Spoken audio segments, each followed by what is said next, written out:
기도하고 예담원 10강 진행하도록 하겠습니다. 기도하겠습니다.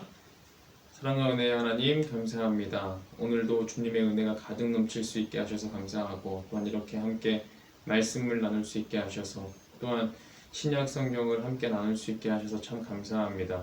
예수님의 행적을 따라, 또 예수님의 기적을 따라, 또 우리의 삶 또한 예수 그리스도로 향하는 삶이 될 수 있도록 인도하여 주시옵시고, 우리 성도님들 가정 가운데, 삶의 자리 가운데 또 예수 그리스도의 향기가 가득 넘칠 수 있도록 인도하여 주시옵소서. 감사하며 예수님의 이름으로 기도드리옵나이다. 아멘. 오늘은 10강입니다. 복음서를 지도로 보면 예수님이 더 입체적으로 보인다. 나눠드린 자료 참고하시고요. 쭉 보시면 4페이지 정도 다시 보겠습니다. 4페이지 보겠습니다. 4페이지 보시면 지금의 그 중동 지역의 그 이스라엘 땅이 바로 팔레스타인 지역이기도 하죠. 갈릴리 호수와 사이가 있는 이곳이 바로 예수님의 세계, 예수님의 행적이 그대로 있는 곳입니다. 쭉 넘어가서요. 9페이지 보겠습니다. 9페이지 보시면 신약의 지도, 복음서를 보면 이 정도 그림으로 보시면 되겠는데, 크게는 5개의 지역입니다. 갈릴리와 이두레, 사마리아, 유대, 그리고 베레아, 이렇게 5가지의 큰 지역 가운데 이제 보시면 검정색 점으로 가이사라 빌립보라든지 가버나움, 가나, 나사렛, 수가, 예루살렘, 베들레헴, 이 정도 선에서 예수 그리스도의 그 행적과 또한 기적들, 또 하신 일들이 이 정도의 지역으로 보시면 되겠다 될 것 같고요. 10페이지도 보면 자세하게 여러 가지 지형들을, 또 지역들을 보실 수 있습니다. 요즘에 이번 과에서는 좀 알파벳으로 예수님의 생애를 좀 쭉 나열하였는데요. 12페이지부터 보시면 될 것 같아요. 10페이지 보시면 A인데 엔젤이죠. 이 천사라는 건데, 예수님께서 태어나실 것을 마리아에게 천사가 와서 알려주었습니다.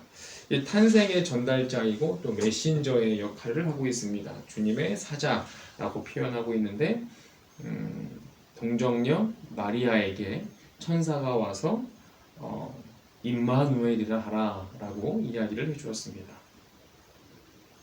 13페이지 보시면 birth, 탄생하셨는데, 예수님께서 탄생하신 것 잘 아시는 것처럼 말구유에서 염을 통해서 태어났습니다.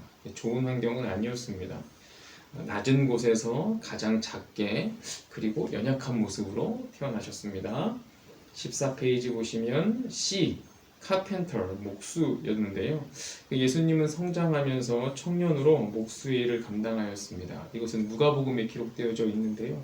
예수님은 목수로서 최선을 다하였고, 아버지를 따라서 기술을 배우기도 하였고, 또한 물건을 팔기도 하면서 사회 안에서 구성원으로 열심히 살아가셨습니다.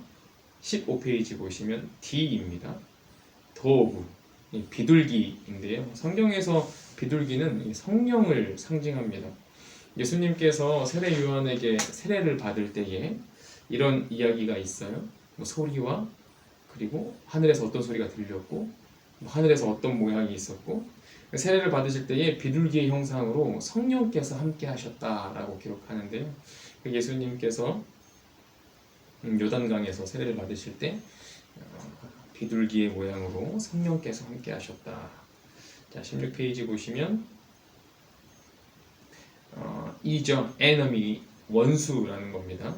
사탄이 예수님께서 금식을 하시고, 이제 광야에서 금식을 하시고 나왔을 때에 붙잡아 두고 이제 시험을 합니다. 돌을 떡으로 만들어라, 저 높은 곳에서 뛰어라, 그리고 경배해라, 이렇게 예수님을 이제 공생에 하시기 전에 사탄이 시험하게 되었습니다. 자, 17페이지 보시면 F, 팔로워스가 해가지고 제자들이 있었는데 12제자가 있었습니다. 잘 아시는 것처럼 베드로, 안드레, 야고보, 요한, 빌립, 바돌로메, 도마, 마테, 그리고 알페오의 아들 야고보, 그리고 다데오, 가나나인 시몬, 유다, 이렇게 12제자가 있었는데요. 가룟 유다는 스스로 목숨을 끊었기 때문에 나중에 제비를 뽑아 마띠아를 새로 뽑게 되었습니다. 18페이지 보시죠. G입니다. 게스트. 가나 혼인잔치 이야기인데요. 예수님께서 가장 먼저 기적을 베푸셨던 것이 바로 가나 혼인잔치였습니다. 물이 변하여 포도주가 되었다라는 것이죠. 순종하였던 하인들은 그 물이 포도주가 된 것을 보게 되었고 예수 그리스도의 기적임을 알게 되었습니다. 19페이지 보시죠. 19페이지는 하우스 클리닝이라고 해서 성전 정화인데요. 성전을 깨끗게 하시는 사건입니다. 당시에는 제사장들이 장사를 하였고 또한 장사꾼들이 성전 안에 있었습니다. 왜냐하면 제물을 가지고 와서 그리고 제사를 드려야 하는데 먼 곳을 오가다 보니까 제물이 상처가 있고 또한 상황이 안 좋았을 때 웃돈을 주고 또한 그 자리에서 소를 팔고 양을 팔게 되었습니다. 그리고 제사장들은 도장을 찍어주고 뒷돈을 받기도 하였습니다. 그때 예수님께서 성전을 정결케 하셨습니다. 쭉 보셔서 22장 보시면 22페이지 보시면 그 예수님과 함께 이야기하고 있는 사람이 있는데요. 바로 니고데모입니다. 니고데모는 바리새인입니다. 밤중에 한밤중에 예수님을 찾아와서 이 거듭나는 게 뭡니까? 라고 이야기를 하였고 영생이 뭡니까? 라고 질문을 하였습니다. 그때 이제 예수님께서 이렇게 말씀을 하셨죠. 하나님이 세상을 이처럼 사랑하사 독생자를 주셨으니 이는 그를 믿는 자마다 멸망치 않고 영생을 얻게 하려 하심이라. 곧 그 영생이라는 것은 예수 그리스도에게 있다라는 것을 이제 알려주는 그런 사건도 있었습니다. 23페이지 보시면 야곱의 우물 사건도 있었는데요. 이 수가성 여인이 한낮에 가장 더울 때 물을 깃는 상황이었습니다. 그때 예수님께서 그 여인에게 가서 물을 좀 달라고 하셨고 그리고 그 여인에게 내 남편이 어디 있느냐라고 이렇게 이야기를 하였습니다. 그 여인에게는 5명의 남편이 있었는데요. 또 그 여인이 또 예수님에게 묻습니다. 예수님, 유대인의 남자였으니까요. 어디가 진정한 예배입니까? 사마리아에서 예배드리면 안 되고 예루살렘에서만 예배드려야 합니까? 라는 질문도 하게 됩니다. 그때 예수님께서 말씀하시기를 예배는 아니다. 영과 진리로 드리는 게 진정한 예배다. 라고 말씀하셨습니다. 구원은 믿음으로 얻는다. 즉 마음과 규칙으로 또한 정해진 순서 아래 또한 규칙과 정해진 모습으로 드리는 것이 중요한 것이지 사마리아나 예루살렘 그것이 중요한 것은 아니다 라고 말씀하셨습니다. 24페이지 보시면 K 친척이라고 하는데요. 그 예수님께서는 고향 배척을 당하셨습니다. 고향에서 배척을 당하셨는데 가장 중요한 것은 형제들 있지 않습니까? 형제들이 있었는데 형제들 입장에서 예수님을 보았을 때 이 형이라고 하시는 분이 자꾸 밖에 나가서 사람들 거느리면서 집안을 돌보지 아니하고 계속 다른 일을 하니까 동생들 입장에서는 굉장히 불편하고 형으로서 참 미덥지 않은 모습이었을지도 모르겠습니다. 그래서 가족들 사이에서는 그렇게 사랑을 받지 못하셨던 것 같아요. 그러나 나중에 동생 야고보는 야고보서를 기록하게 되는 사람이 됩니다. 25페이지 로케이션 장소입니다. 그리고 예수님께서는 여러 곳을 다니셨는데 그리고 나사렛, 그리고 가버나움, 갈릴리 지역, 사마리아 가리지 않으시고 이곳저곳을 열심히 다니시면서 가르치시고 복음을 전하시고 그리고 기적을 베푸시는 역사를 하셨습니다. 26페이지 보시면 메시지 M인데요.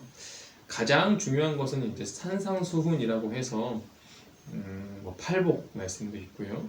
그리고 가장 또 큰 가르침 중에 하나는 회개해라, 천국이 가까웠다라는 가르침입니다.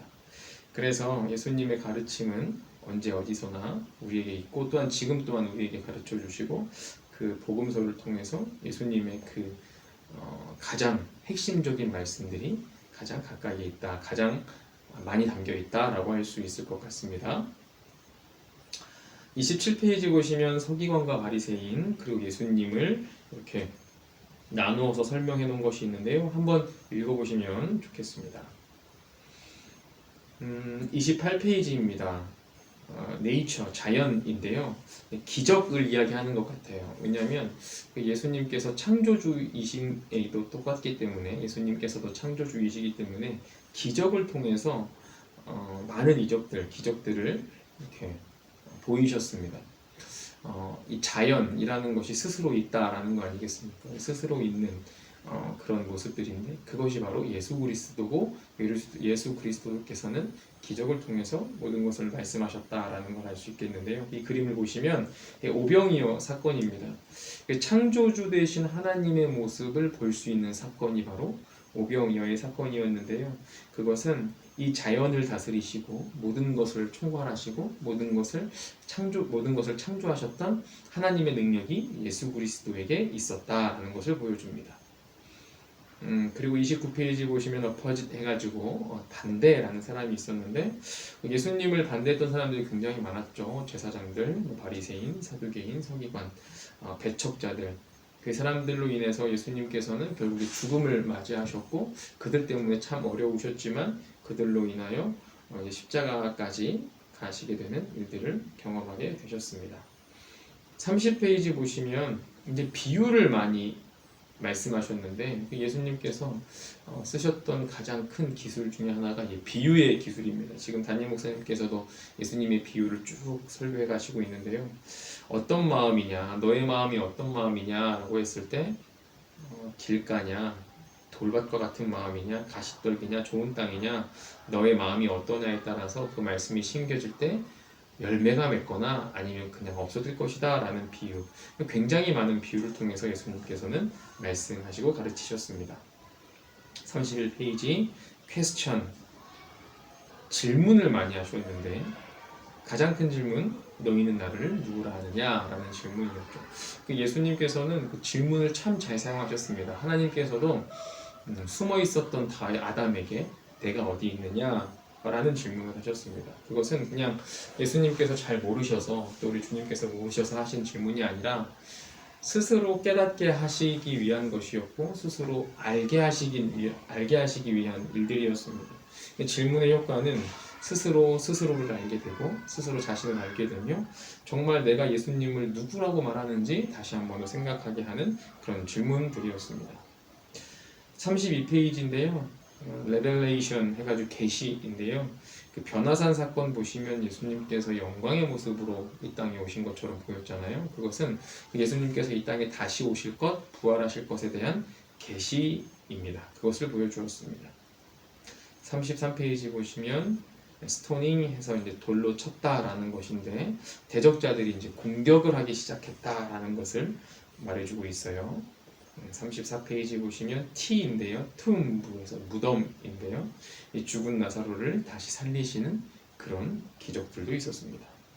35페이지 보시면 업셋, 뒤엎음, 다시 한 번 더 성전을 깨끗게 하시고 그 예수님께서 이 성전이 얼마나 중요한 것인지 다시 한 번 더 말씀해 주시고 이 재물을 사고 파는 것들 그리고 온전한 제사로 드리지 못하는 것들, 이 성전이 엉망이었던 것들을 다시 한 번 더 예루살렘에 들어오시면서 성전을 정화하셨습니다.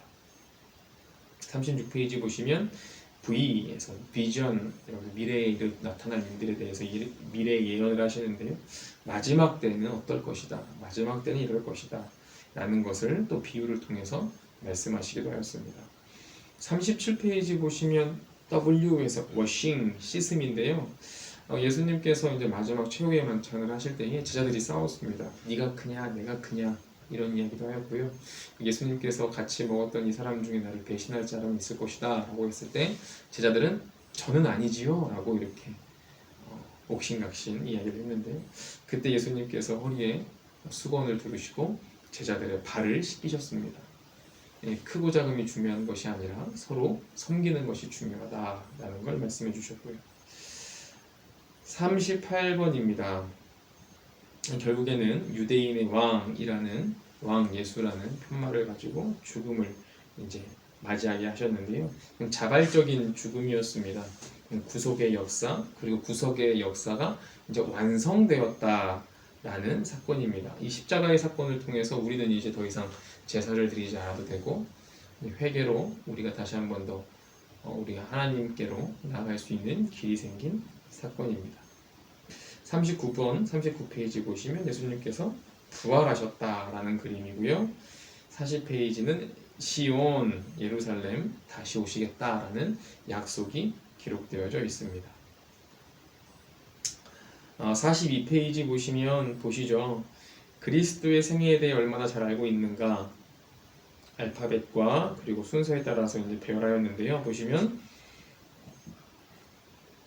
베들레헴에서 출생하셨고 나사렛 목수로 사탄의 시험 받으셨고 혼인잔치, 성전을 정결케 하셨고 니고데모와의 대화, 산상수훈, 천국 비유의 말씀들을 많이 하셨고 나사로의 무덤, 제자들의 발을 씻겨주심.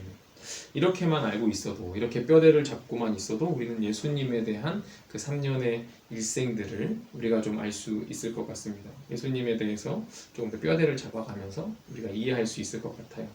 그래서 바라기는 우리 예수님께서 이 땅에 오셔서 하신 일들을 복음서를 잘 읽으시면서 다시금 깨닫고 또 예수님께서 가르치시고자 한 이야기들, 말씀하시고자 하신 것들을 다시 한 번 더 깨닫는 우리 모두가 되었으면 좋겠습니다. 기도하겠습니다. 사랑과 은혜의 아버지 하나님, 예수님의 나심과 또한 십자가 지심, 그 부활의 사건까지 우리가 간략하게 한번 보았습니다. 알파벳을 통하여서 보았는데 우리가 이것들을 잘 기억하게 하시고 또 예수 그리스도의 일생을 따라 우리 또한 그 은혜의 삶을 따라 살아가는 우리가 되게 인도하여 주시옵소서. 그리스도께서 우리를 위하여 죽으심과 부활하심, 다시 이 땅에 오심을 기대하며 기도하는 우리가 되게 하여 주시옵소서. 하나님, 이 시간 함께하고 있는 우리 성도님들의 가정과 또한 자녀들과 또한 삶의 자리와 또한 사업장 가운데 주님께서 함께하시고 주님의 은혜와 복이 가득 넘칠 수 있게 인도하여 주시며 또 믿음의 가정으로 굳게 설 수 있도록 주님 인도하여 주시옵소서. 모든 것 감사드리오며 예수님의 이름으로 기도드리옵나이다. 아멘.